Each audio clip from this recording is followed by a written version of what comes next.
Merci. Parce que tu nous as appelés pour nous instruire. Que ta parole soit une lampe à nos pieds. Et que nous puissions marcher de victoire en victoire. Au nom de Jésus. Amen. Amen. Amen. Amen. On acclame le Seigneur. Alléluia. Amen. Quand nous voulons parler du Seigneur, il dit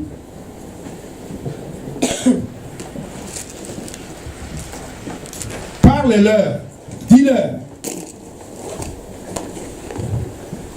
ce que je t'ai chargé, ce que je t'ai donné. Nous allons parler de la part du Seigneur. Qui veut ce matin recevoir la bonne nouvelle du Seigneur? Qui veut recevoir cette bonne nouvelle? Amen. Alléluia. Amen. Il y a quelqu'un qui est venu et qui est chargé. C'est un messager. Mais de la part du Seigneur. Pour t'annoncer une bonne nouvelle. Si tu écoutes et que tu mets en pratique cette parole, tu seras victorieux dans tous les combats. Alléluia. Amen. Mais avant de commencer ce matin, je vais juste vous dire que Dieu, quand il a réfléchi, il a dit non. Il faut que nous arrivions maintenant à créer l'homme à notre image. Donc Dieu a pensé et il a déterminé qu'il fallait maintenant créer l'homme à son image. Donc toi et moi, nous sommes créés à l'image de Dieu. Je vais te dire ce matin que tu es l'image de Dieu. Qu'est-ce qui manque à Dieu? Manque-t-il quelque chose à Dieu? Répondez. Non. Mais pourquoi toi, il te manque quelque chose alors que tu es l'image de Dieu? C'est parce que tu n'obéis pas à ce que Dieu t'a dit. Si tu obéis, tout ira bien pour toi. Ce matin, on va rentrer. On va essayer d'enlever ce voile qui nous empêche de voir. Il y a des écailles qui nous empêchent de voir. Il y a des pierres qui sont sur nos cœurs ou dans nos oreilles qui nous empêchent d'entendre ou de méditer la parole. N'a-t-il pas dit que tout passera? Mais sa parole ne passera jamais. Ne l'a-t-il pas dit?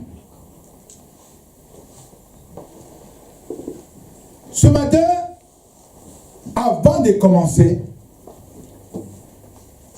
j'aimerais que quelqu'un, celui qui peut avoir ces documents, me l'apporte. Il va demander un document. Mais avant de demander le document, est-ce que cette parole-là, ça c'est quoi? Répondez. La Bible. Est-ce que la Bible, elle est formée de combien de parties? De deux parties. C'est-à-dire l'Ancien et le Nouveau. Amen. Mais est-ce que quand le Seigneur est arrivé, le Seigneur Jésus est arrivé, a-t-il supprimé l'Ancien Testament? Qu'est-ce qu'il a dit? Il est venu accomplir, rendre encore parfait, parce que nous n'arrivons pas à comprendre. Alléluia. Amen. Ce matin, avant de commencer, je les charge. On va aller et comprendre la parole. Qui a une ordonnance ici? Qui a une ordonnance dans son sac? D'un médecin. Qui a une ordonnance? Personne. Qui a une ordonnance? Regardez, s'il y a une ordonnance, envoyez.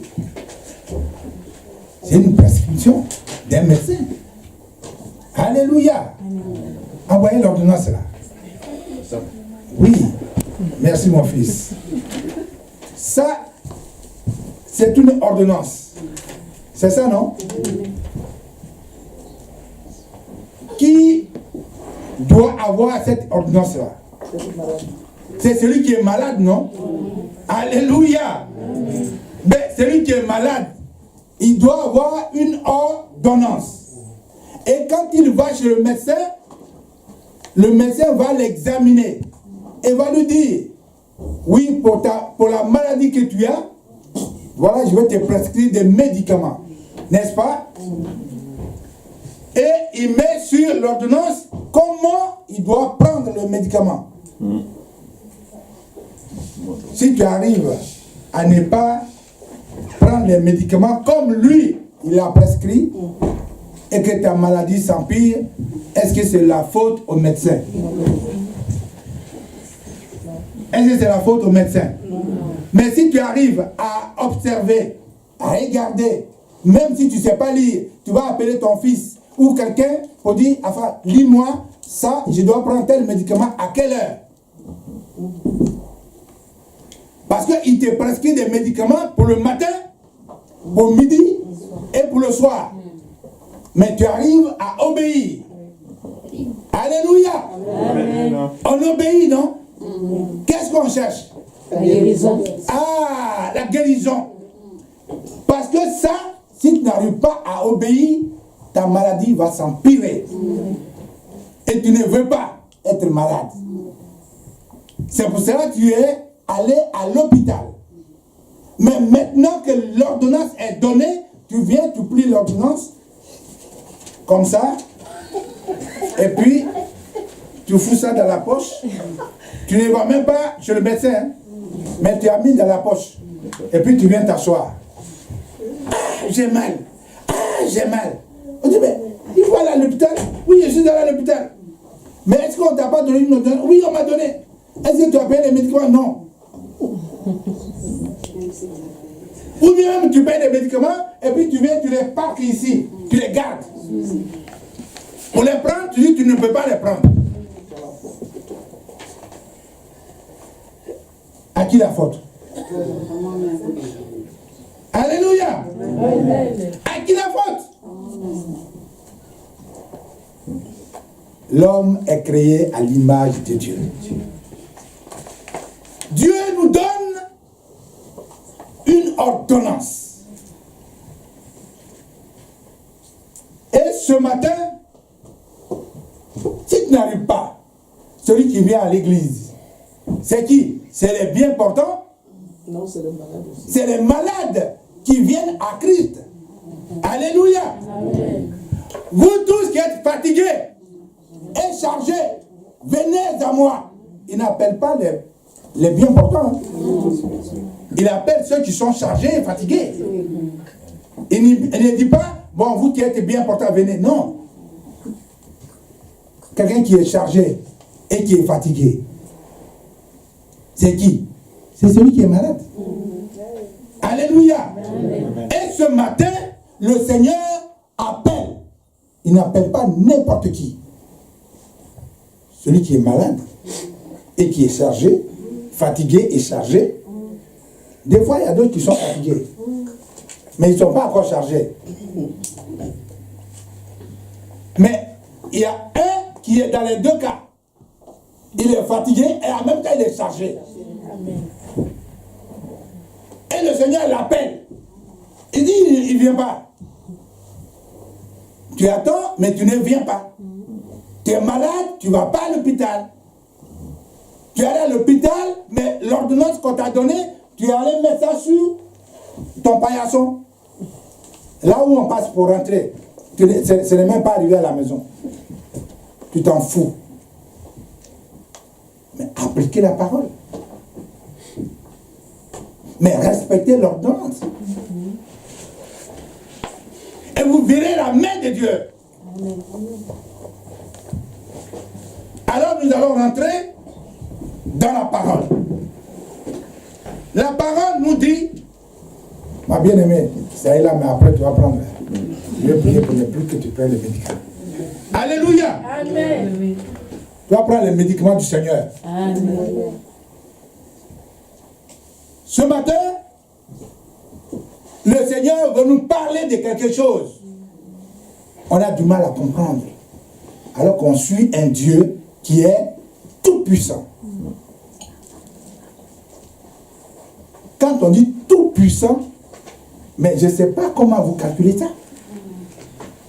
Il est au-delà de la puissance que tu cherches.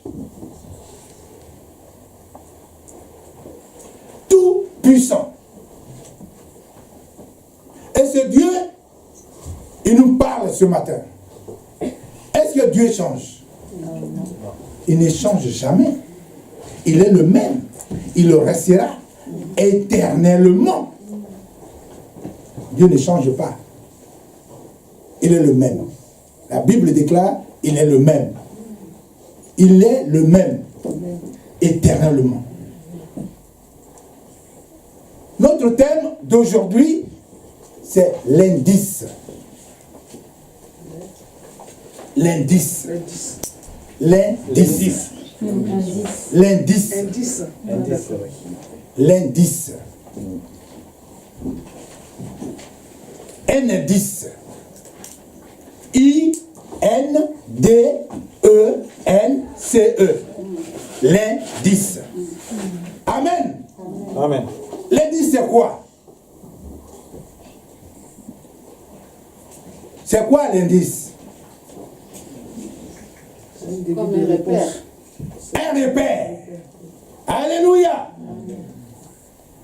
Si tu vas au carrefour pour arriver chez moi, ah, peut-être que si on a enlevé la carte qui était là, le monsieur sera perdu. Mais ici, on marche avec l'indice. Quelle est ton adresse? Tu es à quelle adresse? Non. Le plus souvent, c'est ça qu'on demande. Tu m'invites chez toi. Mais quelle est ton adresse? C'est ça l'indice. Comment je fais pour y arriver? Alléluia. Amen. Alors, ce matin, le Seigneur va t'envoyer. Mais il ne t'envoie pas comme ça. Il te donne une orientation. Alléluia. Amen. Quand le Seigneur t'appelle, il te donne une orientation. Mais si tu ne suis pas l'orientation, est-ce que c'est sa faute? Lui t'a dit. Tout à l'heure, on a parlé du médecin. Il te donne une prescription. Si tu ne suis pas, est-ce que c'est la faute au médecin? Mais non, c'est la faute à toi-même. La parole de Dieu nous dit, veillez et priez. Priez sans cesse. C'est une recommandation.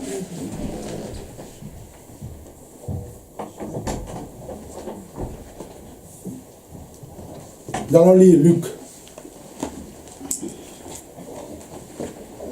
Nous nous inquiétons tellement des choses de ce monde et Dieu va nous parler. On veut s'agripper aux choses de ce monde. Et Dieu parle.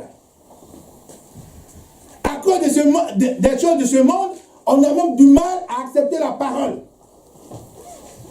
Aller à l'église, c'est un fardeau. Luc chapitre 21. On va lire à partir du verset 6. Alors, on va même commencer à partir du verset 1, pour mieux comprendre cela. Verset 1 jusqu'au 6. Qui va lire? Lisons la parole de Dieu dans Luc 21 à partir du verset 1 jusqu'à 6. Disons comme ceci. Jésus, ayant levé les yeux, vit les riches qui mettaient leur offrande dans le tronc. Il vit aussi une pauvre veuve qui y mettait 2 petites pièces. Et il dit, je vous le dis en vérité, cette pauvre veuve a mis plus que tous les autres, car c'est de leur superflu que tous ceux-là ont mis des offrandes dans le tronc. Mais elle a mis de son nécessaire tout ce qu'elle avait pour vivre. 5. Comme quelques-uns parlaient des belles pierres et des offrandes qui faisaient l'ornement du temple, Jésus dit, les jours viendront où de ce que vous voyez, il ne restera pas pierre sur pierre qui ne soit renversé. 7. Ils leur demandèrent, Maître, quand donc cela arrivera-t-il et à quel signe connaîtra-t-on que ces choses vont arriver? Jésus répondit, prenez garde que vous ne soyez séduits, car plusieurs viendront en mon nom, disant, c'est moi et le temps approche, ne les suivez pas. Quand vous entendrez parler des guerres et des soulèvements, ne soyez pas effrayés, car il faut que ces choses arrivent premièrement, mais ce ne sera pas encore la fin. Alors il leur dit, une nation s'élèvera contre une nation, et un royaume contre un royaume. Il y aura de grands tremblements de terre, et en divers lieux des pestes et des famines. Il y aura des phénomènes terribles et de grands signes dans le ciel. Alléluia. Amen. On va s'arrêter là.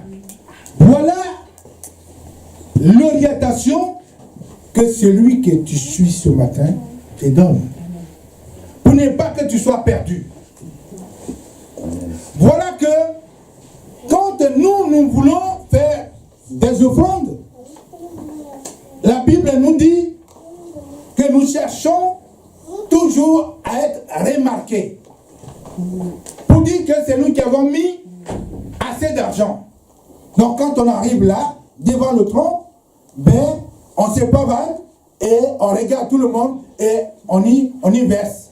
Et tout le monde nous regarde. Même si on dit une cotisation, ben, tu attends que tout le monde se soit prononcé et toi, le dernier, bon, ils ont pris 20 euros, 20 euros, 30 euros, 30 euros, moi je prends 300 euros. Ça, c'est pour te regarder. C'est pas mauvais. Mais ne cherche pas à t'enorgueillir. Si les autres donnent 2 euros, donne aussi 2 euros. Mais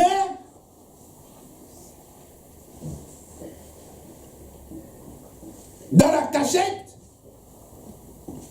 tu viens donner ce que tu peux donner pour soutenir l'Église. Tous, nous sommes tous au même pied. Mais quand tu cherches à paraître, tu sors du plan de Dieu. Dieu n'aime pas les orgueilleux. Il abaisse les orgueilleux, mais il fait grâce aux humbles. Il les relève. Donc quand tu veux donner à Dieu, donne avec humilité. Sans que personne, ton voisin, ne soit au courant. Alléluia. Alors qu'est-ce qui se passe? Ils rentrent à Jérusalem. Et les disciples regardent des buildings. Parce qu'ils ont quitté d'autres, leur petit travail qu'ils faisaient. Et donc, Maintenant, ils sont en train de remarquer que les autres avancent. Vous voyez les étages, tout ce qui est là. Mais Seigneur, tu vois? Il dit oui, c'est vrai, je vois. Mais le temps arrive. Et il n'est pas loin. Jésus a parlé il y a très longtemps. Ce n'était pas de notre temps. Mais la parole est encore d'actualité. Il dit, ces pierres que vous voyez, ces buildings que vous voyez, il ne restera pierre sur pierre. Tout ça, c'est la poursuite du vent. On peut courir derrière le vent. Tu ne connais même pas la couleur même du vent. Mais tu cours, tu ne pourras pas l'attraper. Si on te dit, bon, tu as couru derrière le vent, attrape, amène-moi là, le vent là. Tu vas faire ça, il n'y a pas le vent. Mais Dieu est en train de nous enseigner, de nous donner de l'indice, des orientations, une information, pour ne pas que tu sois perdu. Il t'oriente pour dire, voilà ce qui va arriver. Vous attendrez des bruits de guerre. Une nation va s'élever contre une autre nation. Ce n'est pas encore la fin.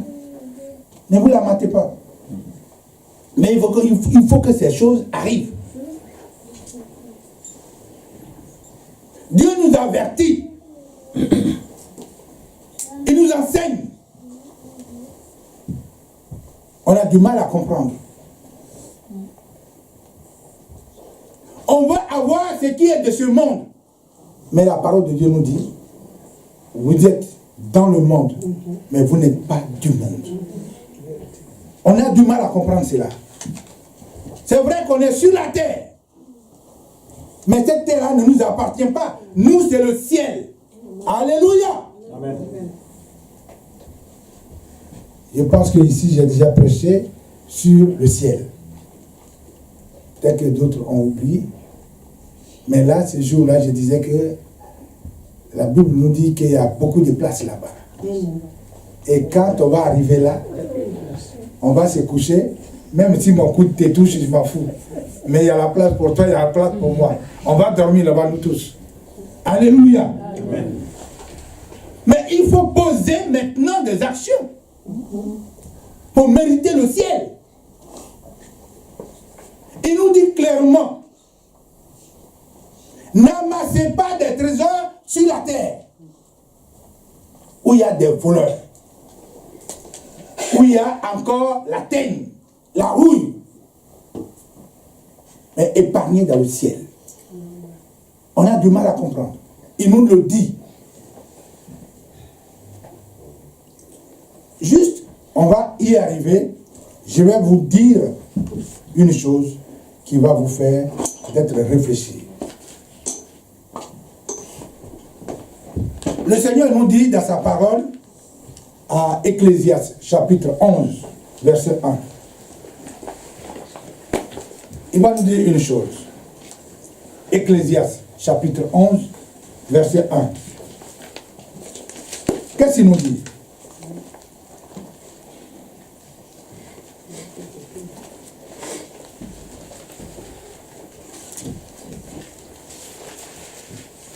Lui qui a trouvé le premier peut lire.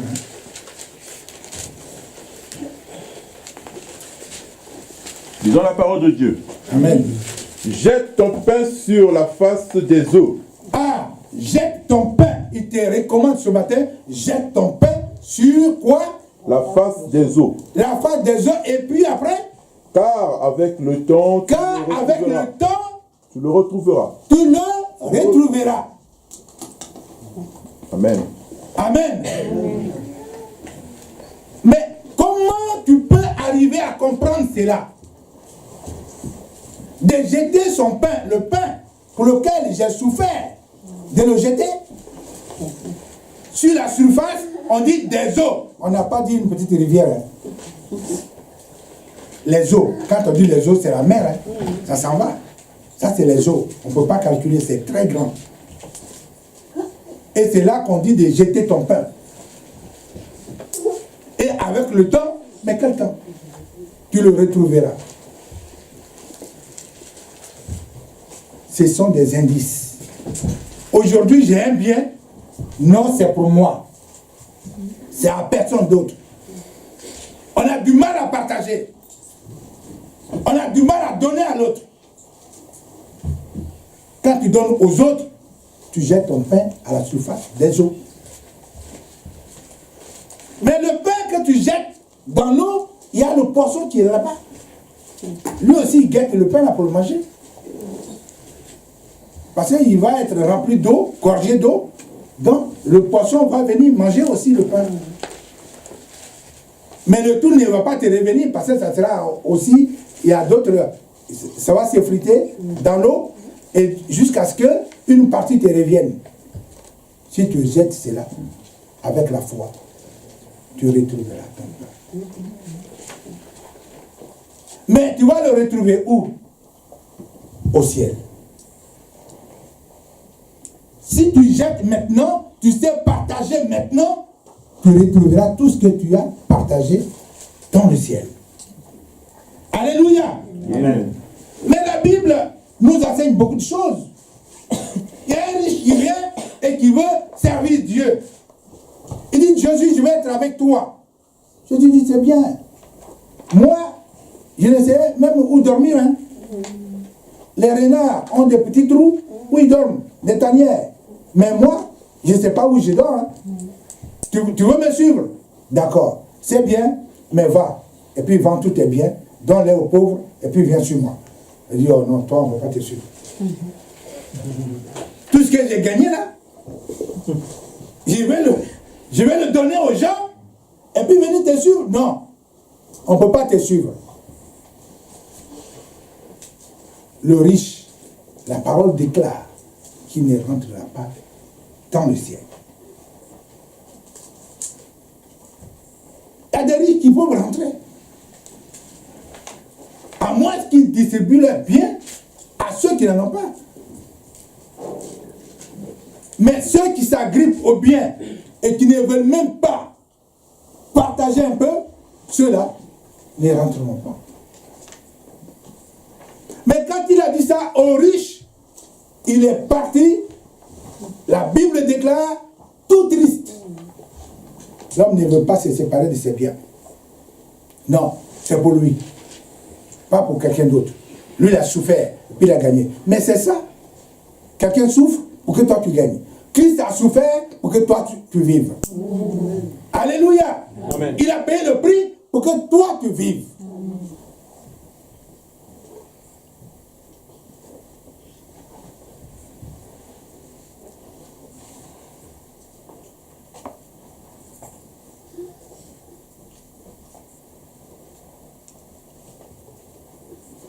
Ce matin, nous allons lire pour mieux expliquer l'indice. Vous allez bien comprendre l'indice. Luc 22. Luc chapitre 22. Si vous comprenez l'indice, le Seigneur vous bénira. Qui veut être béni? Amen. Ah, il y a des choses qui vont arriver qui vont vous faire peur. Celui qui n'a pas peur recevra une grande bénédiction. Celui qui veut se jeter dans l'eau, pour Christ, il ne mourra pas. Il ne sera pas noyé. Mais il sera guéri. Il sera transformé. Il va revenir en force. Celui qui veut vraiment se donner à Christ. Il reviendra en force. Pour Christ, qui a payé le prix, toi tu ne fais que en profiter. Luc, chapitre 22. Nous allons lire. On va commencer à partir du verset 1 même. Verset 1.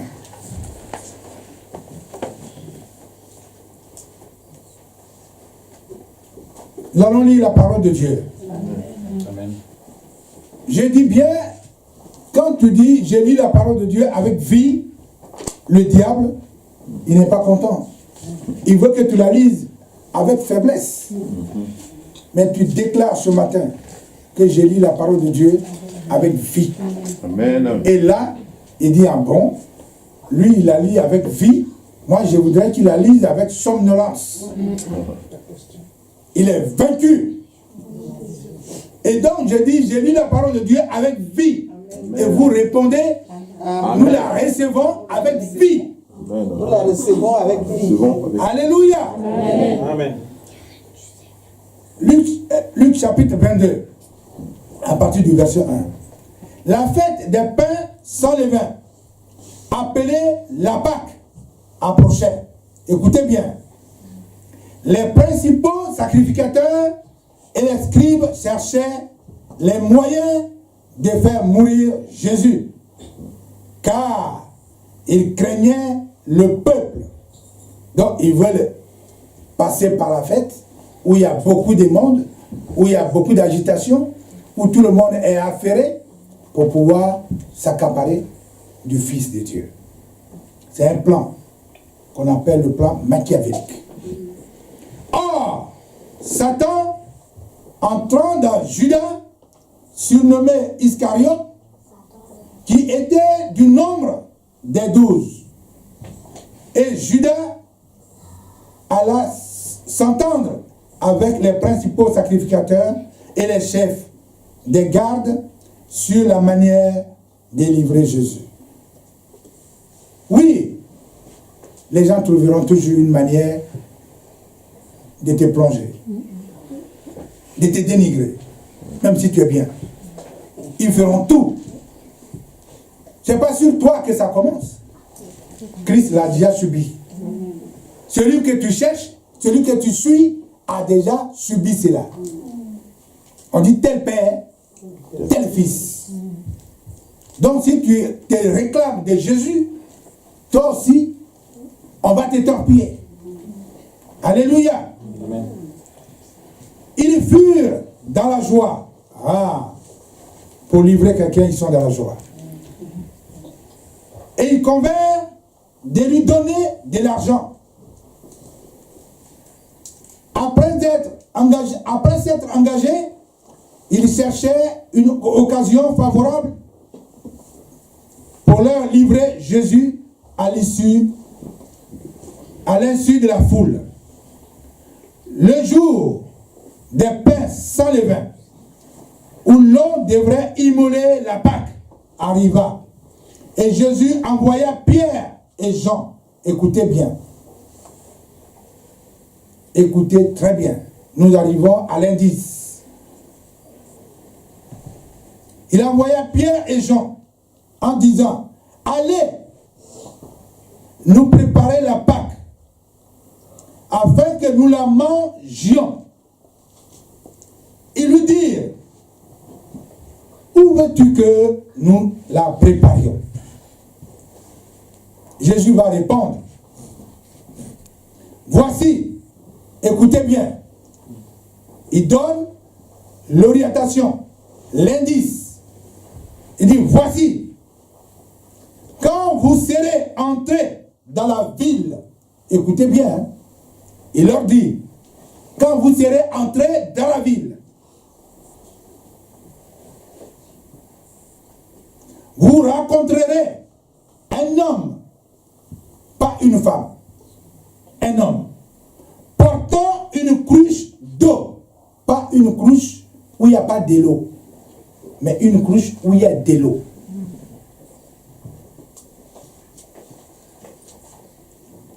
Suivez-le dans la maison où il entrera. Alléluia. Amen. Et vous direz au maître de la maison, le maître te dit, où est le lieu où je mangerai la Pâque avec mes disciples? Si c'est vous, si vous on vous envoie, c'est comme ça que vous allez parler? Le maître dit, où est le lieu où il va manger la Pâque avec ses disciples. C'est pas ça? Est-ce que vous percevez quelque chose ici? On va y arriver. Oui, le lieu où je vais manger, c'est comme si Jésus était là. Et comme si Jésus parlait. Où est le lieu où je vais manger la Pâque avec mes disciples? Mais il n'est pas là.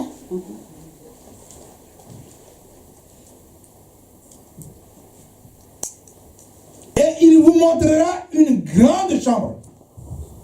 Une grande chambre. Une grande chambre haute, meublée. C'est là que vous préparez la Pâque. Ils partirent et trouvèrent les choses comme il leur avait dit. Alléluia. Amen. Ils partirent et trouvèrent les choses comme il leur avait dit. Mais si ils sont partis avec un indice. Alléluia. Amen. Une orientation. On dit quand vous allez rentrer dans la ville, vous allez rencontrer, pas vous allez suivre, mais vous allez rencontrer, c'est-à-dire vous allez faire demi-tour. Parce que la rencontre c'est comment? C'est comme ça, non? Quelqu'un qui vient vers toi. C'est ça la rencontre. Et donc la personne va te dépasser. Alléluia. Amen. Et donc, toi, tu vas faire demi-tour pour suivre la personne. Ça, c'est l'indice. Mais tu trouves la personne, tu la rencontres, et toi, tu continues. Et après, tu vas venir pour dire, je n'ai pas trouvé la personne. Est-ce que tu as suivi l'indice? Est-ce que tu as suivi l'orientation? Est-ce que tu as suivi l'ordonnance? Il t'oriente, il te donne une direction. Moi, pour venir ici, je quitte très loin, dans le 91, c'est-à-dire l'Essonne. Et on me donne ici l'adresse. Je viens, et puis je suis vers Blainmesnil. Est-ce que Blainmesnil, c'est Chantilly? Non. On dit, mais Pasteur Blain, on t'attend. Je dis, mais je suis là, je suis à Blainmesnil. On dit, non. On t'a bien donné l'adresse. Oui, j'ai l'adresse. Mais je suis à Blainmesnil. Oui, là-bas, il y a aussi une rue qui s'appelle Harry Barbus. Peut-être ici, c'est Harry Barbus. Mais moi, je cherche Harry Barbus de l'autre côté. C'est même pas ça. On dit, non, mais Pasteur Blain, on t'a donné une adresse. Pourquoi tu es à Blainmesnil? Le temps passe. Est-ce que j'ai observé ce qu'on m'a dit? Non. Et Jésus donne là une orientation à ses disciples. Allez-y à la ville. Vous rencontrerez un homme, pas une femme. Mais le plus souvent, il y a des femmes qui vont au marigot, à la source, et qui portent leur cruche. Mais là, cette fois-ci, lui n'a pas parlé des femmes. Il a parlé d'un homme. Donc c'est précis. Alléluia. Amen. Et il n'a pas dit une cruche vide. Parce que la cruche peut être vide. Parce que quelqu'un va, il regarde l'eau, et il trouve que non, c'est trop, ce n'est pas propre. Donc lui, il revient à la maison avec sa cruche. Si tu regardes celui-là, si tu le suis, est-ce que tu as suivi l'indice? La recommandation, tu l'as suivi? On dit une cruche d'eau. Où il y a de l'eau. Donc quand tu suis cela, tu remarques, tu dis, ah, voilà ça. Voilà l'homme de qui il parlait. Et quand tu suis, tu vas arriver à la chambre haute. Mais vous, quand on vous dit, faites ceci, vous faites le contraire. Et vous dites que Dieu, il ne répond pas. Dieu répond. tu ne suis pas ce qu'on te dit. Tu mets toutes les recommandations de la Bible de côté. Mais comment tu veux prospérer?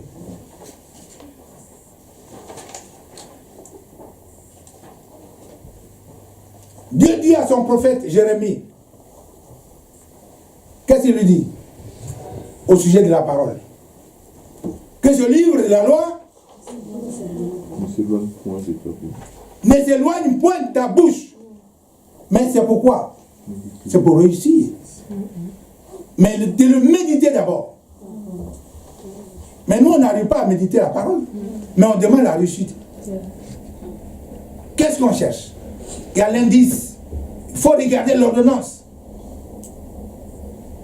Tu veux être guéri, c'est ici.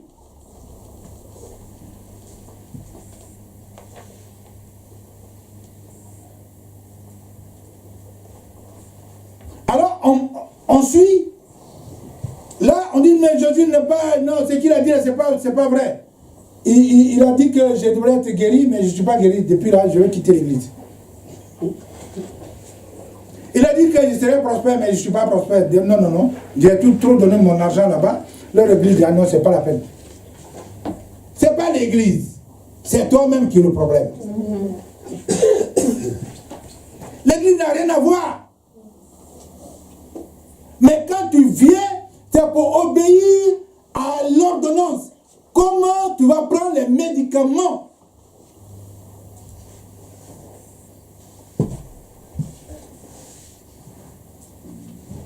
Si tu prends bien, tu regardes bien l'ordonnance de Dieu, tu vas réussir.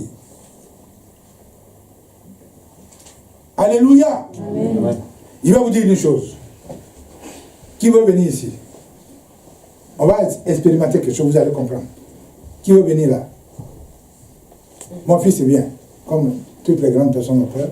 Viens mon fils, oui, viens. Voilà, bon, voilà, viens. Voilà. Viens. Alléluia. Amen. Vous nous voyez, non? C'est mon fils, mais il me dépasse. Alléluia. Amen. Bon, je vais lui dire quelque chose. Écoutez bien. Ce que je vais lui dire, faites comme ça. Alléluia. Amen. Ce que je vais lui dire là, tout à l'heure, mettez-le en pratique. Et vous serez tous guéris. Alléluia. Je vais lui dire. Alléluia. Amen.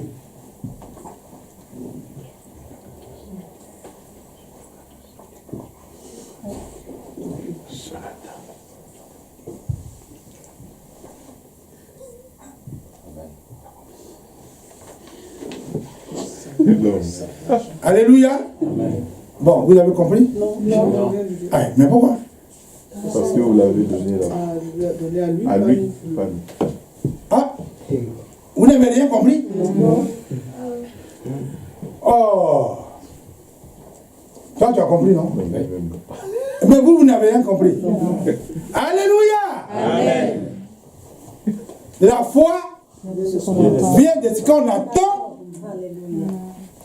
Lui, il a entendu. Donc, il va exécuter ce qu'il a entendu. Vous attendez quoi? Quand vous promenez d'église à église, là, vous attendez quoi? C'est ce que vous attendez. Oh non, on ne donne plus de dîmes. Vous avez attendu ça, non? Donc, dîme là, tu ne dois plus donner. Tu es assis sur la dîme. On dit non, les offrandes, non, c'est même pas la peine. Mais la foi, la Bible dit, la foi vient de ce qu'on attend. Tu vas l'entendre partout. Les prophéties qui n'ont pas de sens, mais tu vas vivre comme ça. Là, lui, je lui ai dit. Il sait ce que je lui ai dit. Il a entendu. C'est ce qu'il a entendu qu'il va faire. Attendez la parole de Dieu. La Bible dit, les temps viendront où des gens viendront à mon nom. Ils feront même des miracles, des prodiges. Ils le feront. Ils vont même taper les tombeaux comme ça. Et des gens ressusciteront. N'y allez pas. Il faut que ces choses arrivent. L'indice. Est-ce qu'il ne vous a pas averti? Mais vous courez derrière tout. Mais vos yeux ne sont pas rassasiés. Les oreilles même ne sont pas encore bien pleines. Donc on attend toujours. Non, attendez ici à l'église la bonne nouvelle. Amen. Vous recevrez la parole. C'est la même Bible. Mais des gens vont trafiquer pour avoir l'argent. La parole ne se vend pas. Va t'asseoir. Que Dieu te bénisse. Lui, il a attendu déjà. Vous n'avez rien attendu. Dieu aime le silence. C'est vrai.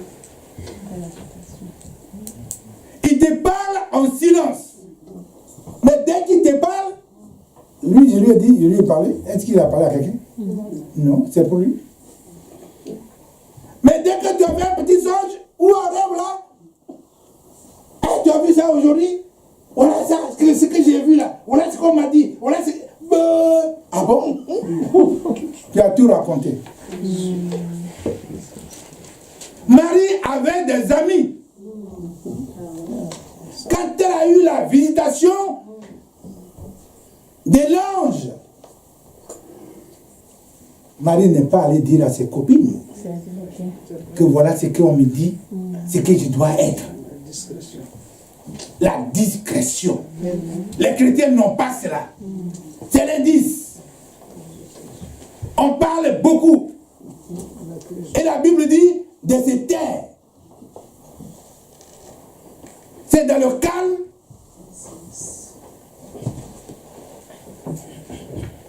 et dans le silence que sera ta victoire. Amen. On peut tout te faire. On peut te traiter de voleur, des sorciers, des menteurs. Il ne répond pas. Bénis même celui qui t'a fait ça.